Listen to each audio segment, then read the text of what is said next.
Hi ಎಲ್ಲರಿಗೂ ನಮಸ್ಕಾರ. Welcome to Kumuda's kitchen and blog. ಅನ್ನ ಹಾಗೂ ರಸಮ್ನ ಸಪ್ರೇಟಾಗಿ ಮಾಡಿಕೊಳ್ಳದೆ ಒನ್ ಪಾಟ್ ಮೀಲಾಗಿ ಈಸಿಯಾಗಿ ರಸಮ್ ರೈಸ್ನ ಹೇಗೆ ಮಾಡೋದಂತ ತೋರಿಸ್ತಾ ಇದ್ದೀನಿ. ಇದನ್ನು ಬ್ಯಾಚುಲರ್ಸ್ ರೆಸಿಪಿ ಅಂತಲೇ ಹೇಳ್ಬೋದು. ಬನ್ನಿ ಹಾಗಾದರೆ ಈ ಟೇಸ್ಟಿ ರೆಸಿಪಿನ ಹೇಗೆ ಮಾಡೋದಂತ ನೋಡೋಣ. ಈಗ ಫಸ್ಟು ಒಂದು ಕುಕ್ಕರ್ ಇಟ್ಕೊಳ್ಳೋಣ. ಇದಕ್ಕೆ ನಾನು 1 ಗ್ಲಾಸಷ್ಟು ನಾರ್ಮಲ್ ನಾವು ಮಾಡೋವಂಥ ಸೋನಾ ಮಸೂರಿ ರೈಸ್ನೇ ಹಾಕ್ಕೊತಾ ಇದ್ದೀನಿ. ಹಾಗೂ 1/4 ಗ್ಲಾಸಷ್ಟು ತೊಗರಿಬೇಳೆ ಹಾಕ್ಕೊಳ್ಳೋಣ.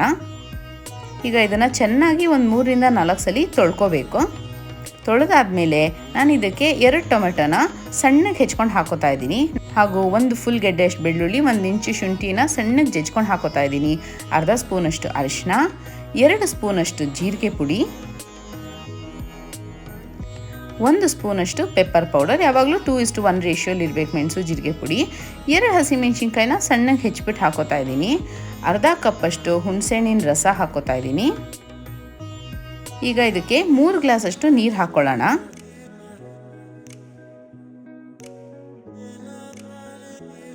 ಒಂದು 1/4 ಸ್ಪೂನಷ್ಟು ಹಿಂಗೆ ಹಾಕೋತಾ ಇದ್ದೀನಿ. ರುಚಿಗೆ ತಕ್ಕಷ್ಟು ಉಪ್ಪು ಹಾಕ್ಕೊಳ್ಳೋಣ. ಒಂದು ಸಣ್ಣ ಪೀಸು ಬೆಲ್ಲ ಹಾಕ್ಕೊಳ್ಳೋಣ. ಬೆಲ್ಲ ರಸಮ್ ರೈಸ್ಗೆ ಒಳ್ಳೆ ಫ್ಲೇವರ್ ಕೊಡುತ್ತೆ.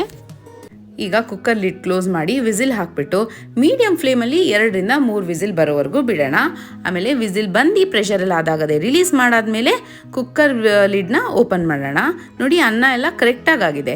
ಇದನ್ನು ಈಗ 2 ರಿಂದ 3 ರೌಂಡು ತಿರುಗಿಸ್ಕೊಂಡ್ರೆ ಅನ್ನ ಎಲ್ಲ ಸ್ವಲ್ಪ ಸಾಫ್ಟಾಗಿ ಆಗುತ್ತೆ. ನಾವೇನಾದರೂ ಫಸ್ಟೇ ಜಾಸ್ತಿ ನೀರು ಹಾಕಿದಿದ್ರೆ ಕುಕ್ಕರಿಂದ ನೀರೆಲ್ಲ ಆಚೆ ಬಂದುಬಿಟ್ಟಿರೋದು. ಸೊ ಇವಾಗ 2 ಗ್ಲಾಸ್ ನೀರನ್ನ ಹಾಕೋತಾ ಇದ್ದೀನಿ. ಬಿಸಿ ನೀರೇ ಹಾಕ್ಕೋಬೇಕು. ಹಾಕ್ಬಿಟ್ಟು ಸಿಮ್ಮಲ್ಲಿ ಇಟ್ಬಿಟ್ಟು ನೀರು ಹಾಗೂ ಅನ್ನ ಎಲ್ಲ ಹೊಂದ್ಕೊಳ್ಳೋಕ್ಕೆ ಇವಾಗ ಒಂದು 10 ನಿಮಿಷದವರೆಗೂ ಸಿಮ್ಮಲ್ಲಿಟ್ಟು ಬೇಯಿಸ್ಕೊಳ್ಳಿ. ಇಲ್ಲಾಂದರೆ ಬೇಳೆ ಹಾಗೂ ಅನ್ನ ಇರೋದ್ರಿಂದ ತಳ ಹಿಡಿದ್ಬಿಡುತ್ತೆ ಏನಾದ್ರು ನೀವು ಹೈ ಫ್ಲೇಮಲ್ಲಿ ಇಟ್ಟು ಬೇಯಿಸೋಕ್ಕೋದ್ರೆ. ಇವಾಗ ಇದಕ್ಕೆ ಒಗ್ಗರಣೆ ಮಾಡ್ಕೊಳ್ಳೋಣ. ಇನ್ನೊಂದು ಕಡೆ ಒಗ್ಗರಣೆಗೆ ನಾನು ಒಂದು ಸ್ವಲ್ಪ ಎಣ್ಣೆ ಹಾಕೋತಾ ಇದ್ದೀನಿ. ಎಣ್ಣೆ ಎಲ್ಲ ಚೆನ್ನಾಗಿ ಕಾಯ್ದ್ಮೇಲೆ 1 ಟೀ ಸ್ಪೂನಷ್ಟು ಸಾಸಿವೆ ಹಾಕ್ಕೊಳ್ಳೋಣ. ಹಾಗೂ ಅರ್ಧ ಟೀ ಸ್ಪೂನಷ್ಟು ಹಿಂಗೆ ಹಾಕೋತಾ ಇದ್ದೀನಿ.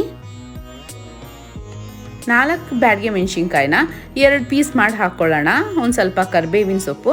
ಈಗ ಬ್ಯಾಡಗೆ ಮೆಣಸಿನ್ಕಾಯಿ ಕರಿಬೇವೆಲ್ಲ ಒಂದು ಸ್ವಲ್ಪ ಚೆನ್ನಾಗಿ ರೋಸ್ಟ್ ಆಗಬೇಕು.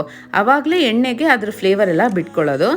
1 ಟೇಬಲ್ ಸ್ಪೂನಷ್ಟು ರಸಮ್ ಪೌಡರ್ ಯಾವುದಾದ್ರೂ ಆಗ್ಬೋದು, ನಿಮ್ಮ ಮನೇಲಿ ಇರೋದಾದ್ರೂ ಆಗ್ಬೋದು, ಅಂಗಡಿದಾದ್ರೂ ಆಗ್ಬೋದು. ಲಾಸ್ಟಲ್ಲಿ ಹಾಕಿಬಿಟ್ಟು 1 ರೌಂಡ್ ಮಿಕ್ಸ್ ಮಾಡಿದ ತಕ್ಷಣ ಆಫ್ ಮಾಡಿಬಿಡಬೇಕು. ಆಮೇಲೆ ಒಗ್ಗರಣೆನ ಬೇಯ್ತಾ ಇರೋ ಅಂಥ ಅನ್ನಕ್ಕೆ ಹಾಕ್ಕೊಳ್ಳೋಣ. ಅಷ್ಟೇ, ಇನ್ನೊಂದು 2 ರಿಂದ 3 ನಿಮಿಷ ಬೇಯಿಸ್ಕೊಬೇಕಷ್ಟೇ. ನೋಡಿ, ನೀವೇ ನೋಡ್ಬೋದು ಕನ್ಸಿಸ್ಟೆನ್ಸಿ ಎಷ್ಟಿದೆ ಅಂತ. ಫೈನಲ್ ಆಗಿ ಒಂದು ಸ್ವಲ್ಪ ಕೊತ್ತಂಬರಿ ಸೊಪ್ಪು ಹಾಗೂ ತೆಂಗಿನ ತುರಿ ಗಾರ್ನಿಷ್ ಮಾಡಿಕೊಂಡ್ರೆ ತುಂಬಾ ಚೆನ್ನಾಗಿರುತ್ತೆ. ಹಾಕ್ಬಿಟ್ಟು ಮಿಕ್ಸ್ ಮಾಡ್ಕೊಳ್ಳೋಣ. ಇದನ್ನು ನೀವು ಡಬ್ಬಿಗಳಿಗೆ ಕಟ್ಟೋಕ್ಕೂ ಚೆನ್ನಾಗಿರುತ್ತೆ. ಹಾಗೂ ಯಾವಾಗಾದ್ರು ಕಾನ್ಸ್ಟಿಪೇಷನ್ ಇದ್ದರೆ, ಇಲ್ಲ ಮನೇಲಿ ಏನೋ ಮಾಡೋಕ್ಕೆ ಬೋರ್ ಆಗ್ತಾಯಿದ್ರೆ ಇದನ್ನು 10 ನಿಮಿಷಕ್ಕೆ ಮಾಡ್ಕೊಬೋದು. ತುಂಬಾ ಚೆನ್ನಾಗಿರುತ್ತೆ. ಬಿಸಿಯಾಗಿ ಸರ್ವ್ ಮಾಡಿ, ಅದು ಸರ್ವ್ ಮಾಡ್ಬೇಕಾದ್ರೆ ತುಪ್ಪ ಹಾಕ್ಕೊಳ್ಳಿ, ತುಂಬಾ ಚೆನ್ನಾಗಿರುತ್ತೆ. ನೀವು ನಿಮ್ಮ ಮನೇಲಿ ಟ್ರೈ ಮಾಡಿ, ನೀವು ಖಂಡಿತ ಇಷ್ಟಪಡ್ತೀರಾ.